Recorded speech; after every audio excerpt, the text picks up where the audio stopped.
Hi welcome to Python life YouTube channel. So ఈరోజు topic వచ్చేసరికి LLM అంటే ఏంటిది, end to end explanation, and అదేవిధంగా ఎస్ఎల్ఎం అంటే ఏంది, ఎండ్ టు ఎండ్ ఎక్స్ప్లెనేషన్ అయితే తెలుసుకుందాం. హాయ్ సూర్య గారు. Hi. Yeah, so first LLM అంటే ఏంటిది, ఓకే, దాని గురించి డిస్కస్ చేద్దాం. ఓకే, సో ఎల్ఎల్ఎం అంటే మనకి ఫుల్ ఫామ్ వచ్చేసి లార్జ్ లాంగ్వేజ్ మోడల్ అంటామండి.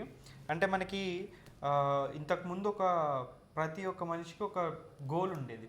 అంటే మనం ఎంత సంపాదించినా ఏం చేసినా మనిషి ఎట్ ది ఎండ్లో కోరుకునేది ఏంటంటే నాలెడ్జ్.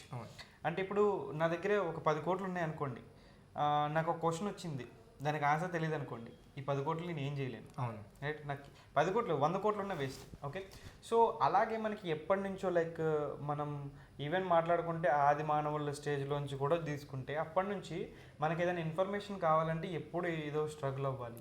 100% మనకి ఎప్పుడూ రాలేదు.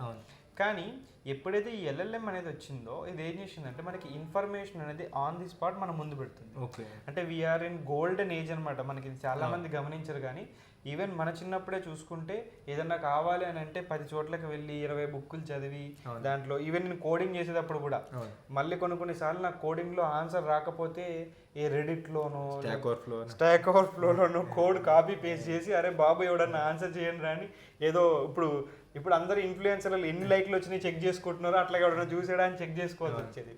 ఆ సిచ్యువేషన్ కాడ నుంచి మనకి ఏ క్వశ్చన్ అయినా ఏ డౌట్ అయినా అంటిల్ అన్లెస్ మనం ఏదో ఆటం బాంబు తయారు చేయడం ఇలాంటివి కాకుండా జనరల్గా నువ్వు ఏ క్వశ్చన్ అడిగినా కూడా అప్ టు సమ్ లెవెల్ వరకు క్లారిటీగా చెప్తుంది. సో ఇది బేసిక్గా మనకి మోడల్ అంటాం. దీన్ని లార్జ్ లాంగ్వేజ్ మోడల్ ఎందుకంటున్నామనంటే 70% ఆఫ్ ది ఇంటర్నెట్ డేటాతో ట్రైన్ చేసి పెట్టారు. అంటే ఇంకా సింపుల్గా చెప్పాలంటే it is an another internet.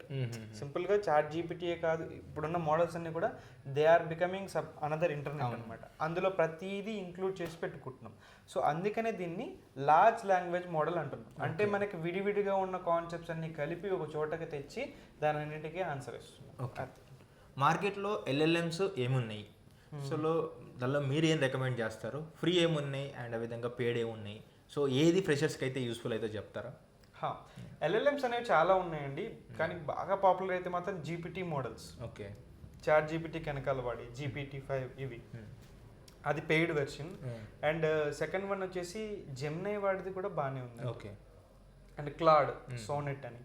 So ఇవి 3 మనకి పెయిడ్ వెర్షన్లో బాగా ఎక్కువ యూజ్ చేసేవి కనబడుతున్నాయి.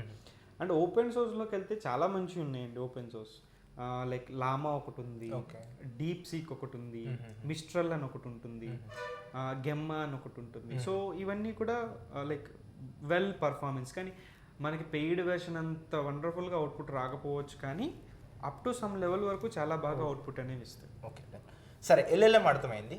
ఎస్ఎల్ఎం అంటే ఏంటిది? ఇప్పుడు మనం ఒకసారి ఒక ప్లేస్కి వెళ్ళిన తర్వాత మళ్ళీ దాన్ని డిస్ట్రిబ్యూట్ చేసుకుంటూ వెళ్తాం, రైట్? అంటే ఇప్పుడు ఫస్ట్ ఏమైందంటే మనకి హైదరాబాద్లో సినిమా ఇండస్ట్రీ లేదు ఫస్ట్లో, అదంతా మైసూర్లో ఉండేది, లేదంటే ఈ చెన్నైలో ఉండేది. ఓకే, ఇప్పుడు ఇవన్నీ ఏమైందంటే మెల్లగా దాన్ని అంతా తీసుకొచ్చి అన్నపూర్ణ స్టూడియోని అవి ఇవి అని కట్టారు. ఇప్పుడు ఏమైంది, ఫస్ట్ ప్రతిదీ ఒకటే చోట కట్టారు, రైట్? అన్నీ ఒక చోట తీసుకొచ్చారు, సినిమాకి అన్నీ తీసుకొచ్చి ఒక చోట పెట్టారు. నౌ తర్వాత మెల్లమెల్లగా ఏమైందంటే ఓన్లీ నాకు యాక్షన్ మూవీస్ కోసం ఇంకో స్టూడియో కట్టారు. ఓకే, ఓన్లీ నాకు లెట్స్ ఏ ఈ particular periodic cinemas like Baahubali దానికోసం సపరేట్ సెట్స్ అట్లా పెట్టారు. ఓన్లీ నాకు ఒక మిడిల్ అంటే లైక్ ఒక 1900s ఇల్లులు హౌస్ అంటే ఆ కాలంలో ఒక సెట్ పెట్టారు. అంటే ఏమైంది, ఫస్ట్ ఏమీ లేనప్పుడు తీసుకొచ్చి అన్నీ పెట్టారు. ఆ తర్వాత బాగా డెవలప్ అయిన తర్వాత ఒక్కొక్క డిఫరెంట్ కైండ్ ఆఫ్ జోనరాకి ఒక్కొక్క సపరేట్ సెట్లు పెట్టుకుంటున్నారు. సో అంటే ఏంటి, ఎక్స్పాండ్ అయ్యే కొద్దీ పర్సనలైజేషన్ చేయడం మొదలు. ఇప్పుడు ఎస్ఎల్ఎం కూడా ఏమైందంటే మన దగ్గర అన్ని విడివిడిగా ఉన్నాయి తీసుకొచ్చి ఎల్ఎల్ఎంలో పెట్టాం, అది ఆల్రెడీ మనం మాట్లాడుకున్నాం. ఇప్పుడు కొంతమంది డాక్టర్లు ఉన్నారు, ఈ డాక్టర్లకి మాత్రమే కావాలంటే పిఎం ఎవరు అంటే మోడీ, ఇది వాడికి అవసరం లేదు.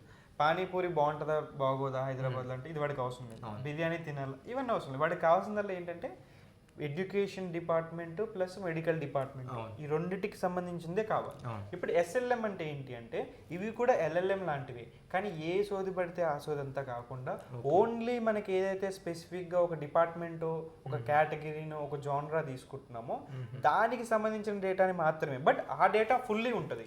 ఇప్పుడు మెడికల్కి సంబంధించిందంటే మెడికల్లీ మొత్తం డేటా ఉంటుంది ప్రతిది A to Z. సో అలాగా స్పెసిఫిక్గా ఏదైతే ఫీల్డ్ ఉంటుందో దానికోసం బిల్డ్ చేసినవి SLMs, small language models. Okay. So SLM సంబంధించినవి మార్కెట్లో ఏమైనా ఉన్నాయా ప్రజెంట్? అంటే ఎస్ఎల్ఎంస్ అనేవి సపరేట్గా ఏమీ లేవండి. ఎస్ఎల్ఎం అనేవి ఎట్లా ఉంటాయంటే స్పెసిఫిక్గా వాళ్ళు బిల్డ్ చేసుకుని. ఫర్ ఎగ్జాంపుల్ ఇప్పుడు నేనున్నాను, నా కంపెనీకి కావాలంటే నా కంపెనీకి ఏవైతే డీటెయిల్స్ కావాలో దాంతో నేను ఎల్ఎల్ఎం నుంచి యూజ్ చేసుకుని ఎస్ఎల్ఎంని క్రియేట్ చేస్తాను. ఓకే, ఇవి ఒక యూజర్ డిఫైన్డ్ ఎల్ఎల్ఎంస్ అని చెప్పుకోవచ్చు. Okay, done. సో విన్నర్ కదా, లైక్ ఎండ్ టు ఎండ్ నీట్గా తెలుగులో డిఫరెంట్ ఎగ్జాంపుల్స్ తీసుకొని ఇట్లనే ఎవ్రీథింగ్ మీరు ఒకవేళ ఏ నేర్చుకోవాలి అనుకుంటే సో మేము ఒక న్యూ బ్యాచ్ అయితే స్టార్ట్ చేస్తున్నాం. So full stock data science with generative AI, దీనికి సంబంధించిన పూర్తి details description and comment section అయితే మెన్షన్ చేసినాము. డెమో లింక్ కూడా ఉంటుంది, అక్కడికి వెళ్ళి డెమో కూడా చూడండి. సో క్లాస్ మీకు నచ్చితేనే ఎన్రోల్ అయితే అవ్వండి.